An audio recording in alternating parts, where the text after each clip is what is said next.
Comissão A no governo discute possibilidade de introduzir elemento criminal e esboço lei cibernética.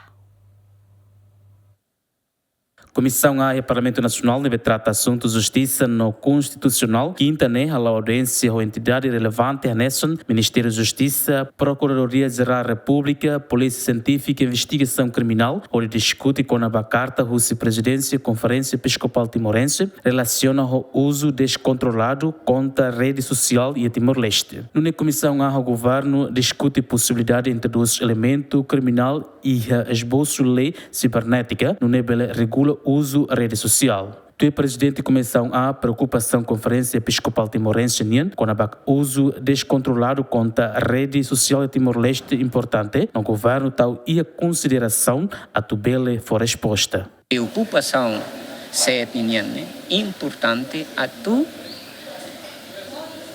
Estado toma, bele tal e consideração no sama que buka a tu bele sai ho itu bel de anuência para tu bele for respostas para preocupação sirana senai mas né lá hoje estado da ruma buca mas entidade componente toma também na sociedade nem tinha então mediamos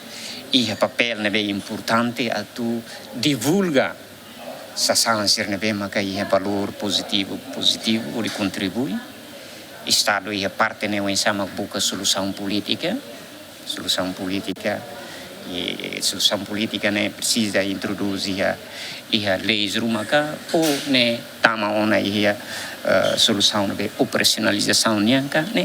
discutir mas né são eu de né carta né importante do né mas Estado né Estado né papel a tu hareto que te precisa a tu hareba legislação rumaka mas la bele qualia buat nebe nesan tambah informação how tem kata kimi tem que fossai público depois ita kuliah buat sir nebe nesan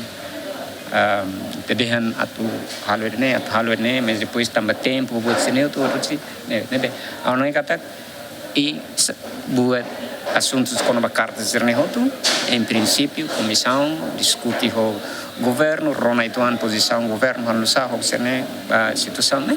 e não ela buca dalan sai da maita precisa tu hal antes do Ministério da Justiça muito com entidade relevante sira para ona esboço lei cibernética onde a rei não apresenta para órgão legislativo a tu hal discussão no aprovação Simão Ximenes Aderet Ximenes GMN